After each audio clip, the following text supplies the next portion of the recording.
La Claire-Vallée, site de Clairvaux.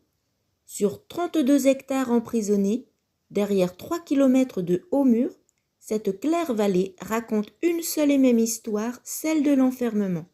De 1115 à 1791, Clairvaux fut 6 siècles durant un centre religieux et spirituel majeur, emblématique de l'enfermement volontaire des moines de l'abbaye fondée par Bernard. Le jeune abbé, natif de Fontaine-les-Dijon, en fait la plus grande et la plus féconde abbaye de son temps.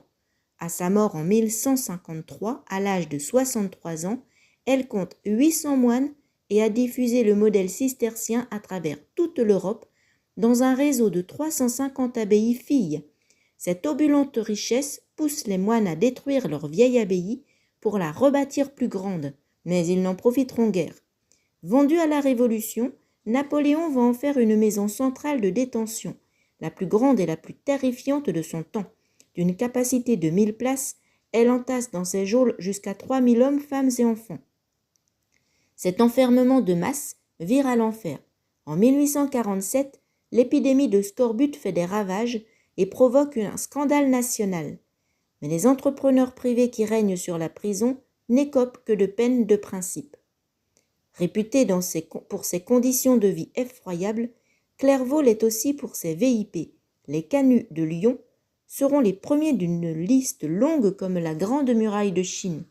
Des communards au prince Kropotkin, de Louise Michel aux Insoumis de Verdun, du résistant Guy Môquet au ministre de Vichy, des généraux du putsch d'Alger au terroriste Carlos, tous y connurent l'ensevelissement vivant dont parlait Auguste Blanqui, qui passa de longs mois au mitard. Après 2 siècles de réclusion forcée, cette prison mythique qui fermera ses portes cette année 2023 a vu partir ses derniers détenus le 25 mai dernier. Autant dire que la visite exceptionnelle offre un double voyage dans le temps, monastique et carcéral. Dans une forêt de voûtes et de piliers, le bâtiment des convers procure un premier choc dans la pureté des moines du XIIe siècle. Cet édifice cistercien, le plus grand de France, deviendra la prison des femmes, avec derrière les barreaux jusqu'à 900 détenus. À quelques pas, le grand cloître donne une idée de la démesure des moines du XVIIIe siècle, avec ses immenses galeries intérieures et son réfectoire mondain orné de médaillons et peintures sur bois, qui sera transformé en chapelle pour accueillir 1500 détenus debout pour l'office. Hors norme, ce réfectoire-chapelle accueille cet été la première murder party jamais organisée à Clairvaux, avec une intrigue mortelle qui a tué le frère Samuel, retrouvé noyé dans le canal. Clairvaux, à Ville-sous-la-Ferté, la hostellerie des dames face à l'abbaye. Point d'accueil, tous les jours. Visite guidée, 1h30, tous les jours, de 2 à 9 visites, pièces d'identité obligatoire. Horaires et infos, abbaye-de-clairvaux.com. Matinale au dortoir des convers, conférences et concerts. Grand concert de Clairvaux au dortoir des convers. Marché monastique. Murder party, meurtre à l'abbaye au réfectoire chapelle à partir de 15 ans. Session avec 2 maîtres de jeu et 15 joueurs costumés et enrôlés. Web documentaire Clairvaux, lestéclair.fr, abbaye-clairvaux.com, cloître-prison.fr.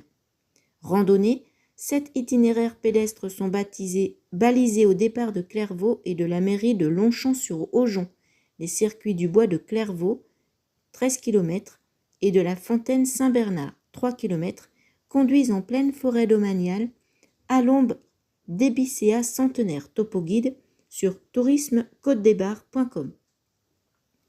Église de la Ville-sous-la-Ferté.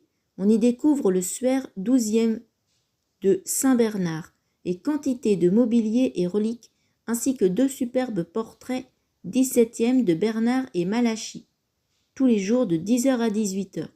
Le cimetière des détenus derrière l'abbaye, un vaste carré d'herbe parsemé de stèles autour d'une croix et d'une chapelle, subsistent encore quelques noms de détenus défunts sur des plaques en zinc, dont celle insolite du gardien de la selle, dont le crâne fut fracassé par Claude Gueux en 1831. À proximité, à Champignol-les-Mondeville, une tour médiévale, une pure chapelle 12e et à l'église le tableau surréaliste de la lactation de Saint-Bernard. En visite libre avec le circuit du patrimoine 3 km sur Tourisme Côte des Bars. En visite guidée gratuite avec le maire Fabrice Antoine sur rendez-vous. De Cellier 12e se visite à Colombey-le-Sec, Champagne-Monial et Bar-sur-Aube, restaurant Le Cellier, ainsi que les caves 12e du Champagne Drapier à Urville. À Troyes, la médiathèque conserve 1327 manuscrits de la Bibliothèque des moines classés Mémoire du monde par l'UNESCO. Numérisés, ces manuscrits sont accessibles en ligne sur bibliothèquevirtuelleclairvaux.com. La cathédrale, outre ses orgues de Clairvaux, présente dans sa salle du trésor la relique du crâne et un fémur de Saint-Bernard.